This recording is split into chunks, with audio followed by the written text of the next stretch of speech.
My colleague here, we sit in Parliament and have long discussions about spirituality and non-political concepts. എൻ്റെ ഈ സുഹൃത്തുമായി പലപ്പോഴും പാർലമെൻറ്റിൽ ഇരുന്ന് ഞാൻ സംസാരിക്കാറുണ്ട് രാഷ്ട്രീയേതരമായ വിഷയങ്ങളെക്കുറിച്ച്, മുഖ്യമായും ആധ്യാത്മികമായ കാര്യങ്ങളെക്കുറിച്ച്. But sometimes being my translator can be a very dangerous job. പക്ഷേ ഒരു പരിഭാഷകനായി അദ്ദേഹം വരുന്നത് ആപൽക്കരമാണെന്ന് എനിക്ക് തോന്നുന്നു. Like just now in Telangana, in one of the speeches, the translator got into a lot of trouble. തെലങ്കാനയിലുണ്ടായ അനുഭവം പോലെ I was saying something and then he was saying something else. ഞാൻ എന്തോ പ്രസംഗിച്ചുകൊണ്ടിരുന്നു, അദ്ദേഹം മറ്റൊന്ന് പറഞ്ഞുകൊണ്ടേയിരുന്നു. Then after some time I started counting my words, you know. He was speaking in Telugu, so I said, okay, I said 5 words and then I would say, okay, maybe what I'm saying in Hindi should take about 5 or 7 words in Telugu, and then he would speak 20, 25, 30 words. അവസാനം ഞാൻ വാക്കുകൾ എണ്ണിക്കണക്കാക്കാൻ തുടങ്ങി. ഞാൻ ഹിന്ദിയിലും അദ്ദേഹം തെലുഗുവിലും. 5 വാക്ക് ഞാൻ പറയുമ്പോൾ അദ്ദേഹം അതിലേറെ പറയുന്നതായിട്ട് കണ്ടു. എനിക്ക് തോന്നി ഹിന്ദിയിൽ 5 പക്ഷേ തെലുങ്കിൽ 7 മറ്റോ ആയിരിക്കുമെന്ന്. പക്ഷെ അതങ്ങനെ നീണ്ടു പോകുന്നത് കണ്ടപ്പോൾ ഞാൻ അതിശയിച്ചു പോയി. Then sometimes I would say something that is quite boring and the crowd would jump very excited. ഞാൻ ചിലപ്പോൾ വളരെ ഉദാസീനമായിട്ട് പറഞ്ഞ കാര്യങ്ങൾ അദ്ദേഹം വളരെ അത്യാവേശമുണ്ടാക്കി പറയുന്നതും ഞാൻ കണ്ടു. And then I would say something exciting and the crowd would keep quiet. ഞാൻ വളരെ ആവേശകരമായ കാര്യം പറഞ്ഞപ്പോൾ സദസ്സ് നിശബ്ദമായിരിക്കുന്നതും ഞാൻ കണ്ടു. And at the same time I cannot get angry, so I have to smile all the time. ഒന്നും മനസ്സിലാക്കാതെ ഞാൻ എല്ലാം പുഞ്ചിരിച്ച് നിരീക്ഷിച്ചുകൊണ്ടേയിരുന്നു. So, but I know my friend is a good translator, so he won't have any such problems. പക്ഷേ എൻ്റെ ഈ സുഹൃത്ത് ഒരു നല്ല പരിഭാഷകനാണെന്ന് എനിക്കറിയാം. See, for me, for Bashir ji, for Tangal ji, it's easy to remember Haji ji. ഇവിടെ സംസാരിച്ച അഭിവന്ദനായ തങ്ങളെപ്പോലെ, അദ്ദേഹത്തിൻ്റെ മകൻ ബഷീറിനെ പോലെ അവർക്കൊക്കെ സീതി ഹാജിയെ കുറിച്ച് പറയാൻ വളരെ അനായാസകരമായിട്ട് സാധിക്കും. They saw him, were close to him, they know him in detail, they understand him, so it's easy to come and give a speech. അദ്ദേഹത്തെ അവർക്ക് മനസ്സിലാക്കാൻ സാധിച്ചു, അദ്ദേഹവുമായിട്ട് അവർ ഇടപഴകി, അദ്ദേഹവുമായി അവർ സംവദിച്ചു. അതുകൊണ്ട് അദ്ദേഹം ആരാണ് എന്താണെന്ന് മനസ്സിലാക്കാനുള്ള നിരവധി അനുഭവങ്ങൾ അവർക്കുണ്ടായി. For me, I have to think about it much more. It's like a jigsaw puzzle. എനിക്ക് അദ്ദേഹത്തെക്കുറിച്ച് മനസ്സിലാക്കാൻ കുറേയേറെ ചിന്തിക്കേണ്ടിയിരിക്കുന്നു. Because I didn't have the opportunity to meet Haji ji. പക്ഷെ ഒരിക്കൽ സീതി ഹാജിയെ കാണാൻ എനിക്ക് അവസരമുണ്ടായില്ല എന്നതുകൊണ്ടാണത്. So I have to listen to the speeches. I have to ask the people who worked with Haji ji to get a sense of what the person was like. എനിക്ക് സീതി ഹാജിയെ മനസ്സിലാക്കാൻ അദ്ദേഹത്തിൻ്റെ പ്രസംഗങ്ങൾ ശ്രദ്ധിക്കേണ്ടിയിരിക്കുന്നു. അദ്ദേഹവുമായിട്ട് ഇടപഴകിയ ആളുകളെ മനസ്സിലാക്കി അവരിൽ നിന്ന് അദ്ദേഹത്തെക്കുറിച്ചുള്ള അനുഭവജ്ഞാനങ്ങൾ കരഗതമാക്കേണ്ടിയിരിക്കുന്നു. So while they were speaking, I was thinking, trying to create a image of the person. അവരൊക്കെ പ്രസംഗിച്ചുകൊണ്ടിരുന്നപ്പോൾ എൻ്റെ മനസ്സിൽ സീതി ഹാജിയുടെ ഒരു സ്വരൂപം നിർമ്മിക്കുവാൻ ഞാൻ ശ്രമിക്കുകയായിരുന്നു. So for me, the single most important characteristic of a leader is humility. ഒരു നേതാവിൻ്റെ ഏറ്റവും വലിയ സവിശേഷതയായിട്ട് എനിക്ക് എക്കാലവും തോന്നിയിട്ടുള്ളത് വിനയമാണ്.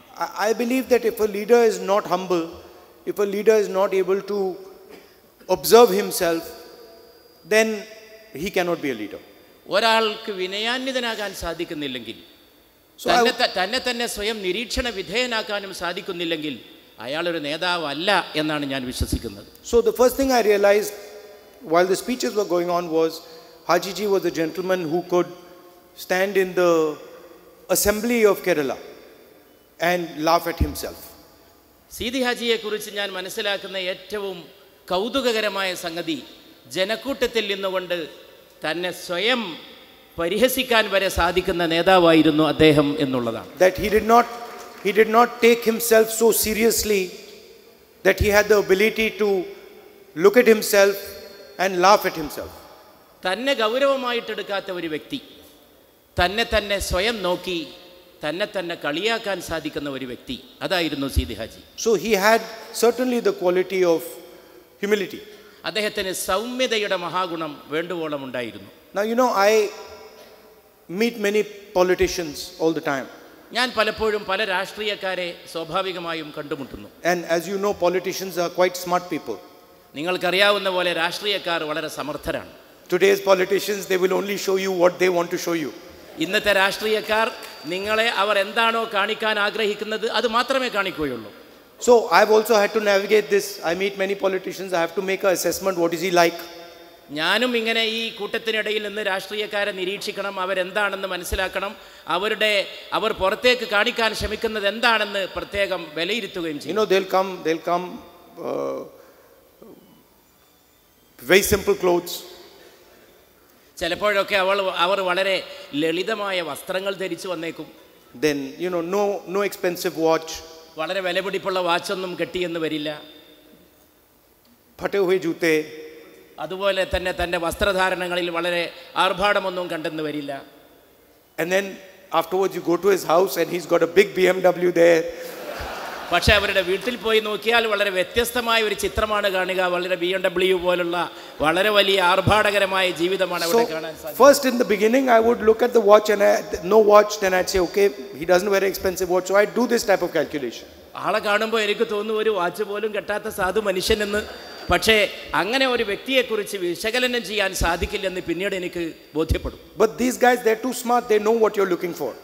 അതുകൊണ്ട് അവർക്കറിയാം നിങ്ങൾ എന്താണ് അന്വേഷിക്കുന്നതെന്ന്. അവർ അത്രയും സമർത്ഥരാണ്. So I had to come out with some new technology where I can judge the person, the politician or the person quickly and accurately.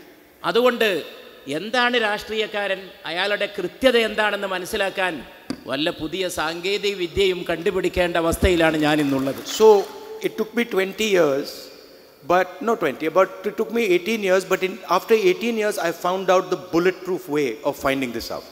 ഒരു 10-20 കൊല്ലം കൊണ്ട്, കൃത്യമായി പറഞ്ഞാൽ ഒരു 10-18 വർഷം കൊണ്ടാണ് എനിക്ക് സൂക്ഷ്മമായി ഇത് മനസ്സിലാക്കാനുള്ള ഒരു സുരക്ഷിതമായ മാർഗം അവലംബിക്കാൻ സാധിച്ചത്. Where it is impossible for the person to hide the truth. അതായത് ഒരു വ്യക്തിക്കും സത്യം ഒളിപ്പിച്ചു വെക്കാൻ കഴിയാത്ത വിധമുള്ള ഒരു സുരക്ഷാക്രമം. So what I do is when somebody comes, I'll say hello, how are you, and meet them, and they'll do their whole thing. അതുകൊണ്ട് ഒരാളെ കണ്ടുമുട്ടുമ്പോൾ ഞാൻ സ്വാഭാവികമായിട്ട് കുശലാന്വേഷണം നടത്തും, എങ്ങനെയാണ്, സുഖമാണോ എന്നൊക്കെ ചോദിക്കും. And then after that I'll say, can you do me a favor, can you send me your children? പിന്നെ ഞാൻ ചോദിക്കും, നിങ്ങൾ എനിക്കൊരു ഉപകാരം ചെയ്യുമോ, നിങ്ങളുടെ കുട്ടികളെ എൻ്റെ അടുത്തേക്ക് പറഞ്ഞേക്കുമോ? I want to meet your children. നിങ്ങളുടെ കുട്ടികളെ കാണാൻ ഞാൻ ആഗ്രഹിക്കുന്നുവെന്ന് അവരോട് ഞാൻ പറയും. And I found that with the children the truth cannot be hidden. കുട്ടികളുടെ കാര്യത്തിൽ സത്യം ഒളിപ്പിച്ചു വെക്കാൻ കഴിയില്ലെന്ന്. So the father can say, the father can show not wear a watch, but the child will come with the watch. പിതാവിന് ഒരു പക്ഷേ watch കെട്ടാതെ അഭിനയിക്കാൻ സാധിച്ചേക്കും, പക്ഷേ കുട്ടികളുടെ കാര്യത്തിൽ അങ്ങനെ ഒളിപ്പിച്ചു വെക്കാൻ കഴിയില്ല എന്നുള്ളതാണ് യാഥാർത്ഥ്യം. It's impossible because the child comes and I say, what are you studying? And the father is saying, I'm not interested in money, and the son is studying MBA. കുട്ടിയോട് ചോദിച്ചാൽ എവിടെയാണ് പഠിക്കുന്നതെന്ന് ചോദിച്ചാൽ പിതാവിനൊരു പക്ഷേ പണമില്ലെന്ന് പറഞ്ഞ് ഒഴിഞ്ഞു മാറാൻ സാധിച്ചേക്കാം, പക്ഷേ മകൻ MBAക്കായിരിക്കാം പഠിക്കുന്നത് എന്ന സത്യം വെളിവാവുക തന്നെ ചെയ്യും. So the best way to find out about a father or a mother is to look at the child. അതുകൊണ്ട് മാതാവിനെയും പിതാവിനെയും മനസ്സിലാക്കാനുള്ള ഏറ്റവും നല്ല വഴി സന്താനങ്ങളിലേക്ക് നോക്കുക എന്നുള്ളതാണ്. Right? So the first time I met Bashir ji,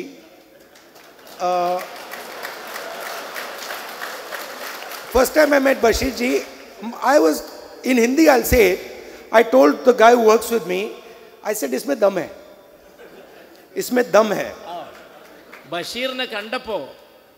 ബഷീർജിയെ കണ്ടപ്പോൾ എനിക്ക് തോന്നി ഇദ്ദേഹത്തിൻ്റെ അകത്ത് മരുന്നുണ്ട് എന്ന്. Because you meet many politicians, so I said, this fellow, he's a dynamic guy, strong guy. ഈ മനുഷ്യൻ വളരെ പ്രത്യുൽപ്പന്നമതിയാണ്, വളരെ ചലനാത്മകമായ വ്യക്തിത്വമുള്ള ആളാണ് എന്നും എനിക്ക് മനസ്സിലായി. Then after that, I think it was the assembly election where we did the road show. Assembly election. In the assembly election, we went on the road show. On the road show. നിയമസഭാ തെരഞ്ഞെടുപ്പിനിടയിൽ ഞങ്ങൾ road shock പോയി. Then I told the same guy who used to work in my office that, this guy is quite close to the people. അപ്പോൾ എൻ്റെ കൂടെ ഉണ്ടായിരുന്ന ആരോടോ ഞാൻ പറഞ്ഞു ഈ മനുഷ്യനെ ശ്രദ്ധിക്കണമെന്ന്. So he's a dynamic guy and he's close to the people. അദ്ദേഹം ജനങ്ങളുമായി വളരെ അടുപ്പത്തിലാണ്, വളരെ വളരെ ചലനാത്മകമായിട്ട് വർത്തിക്കുന്ന വ്യക്തിയാണ് എന്നും ഞാൻ പറഞ്ഞു. Then I said, I also suspect he's got a little bit of a bad temper sometimes. അതുകൊണ്ട് വേറെ വല്ല ഏർപ്പാടുമുണ്ടോ എന്ന് സംശയിക്കുന്ന അവസ്ഥയിലും ഞാൻ എത്തി. But why am I telling you this story? Because he's the imprint of his father. എന്തുകൊണ്ടാണ് ഞാൻ ഇങ്ങനെ പറയാനുണ്ടായ കാരണം എന്നാൽ അദ്ദേഹം പൂർണ്ണമായ അർത്ഥത്തിൽ തൻ്റെ പിതാവിൻ്റെ പ്രതിച്ഛായയാണ്. So if I want to understand his father, who I did not have the opportunity to meet, the best way to do it is to look at him. അതുകൊണ്ട് അദ്ദേഹത്തിൻ്റെ പിതാവിനെ കാണാൻ എനിക്ക് കഴിഞ്ഞില്ലെങ്കിലും പിതാവിനെ കാണാൻ അദ്ദേഹത്തിലേക്ക് നോക്കിയാൽ മതി എന്നാണ് ഞാൻ മനസ്സിലാക്കുന്നത്. And nothing can be hidden. ഒന്നും ഒളിപ്പിച്ചു വെക്കാൻ അദ്ദേഹത്തിന് കഴിയില്ല. So it's an honor for me to come and release the book. Unfortunately, I can't read it because it's not in English or in Hindi. ഇവിടെ വന്ന് ഈ പുസ്തകം പ്രകാശനം ചെയ്യാൻ സാധിച്ചതൊരു ബഹുമതിയായിട്ട് ഞാൻ കാണുന്നു. നിർഭാഗ്യവശാൽ അത് ഇംഗ്ലീഷിലും ഹിന്ദിയിലും അല്ലാത്തത് കൊണ്ട് എനിക്കത് വായിക്കാൻ സാധിക്കില്ല.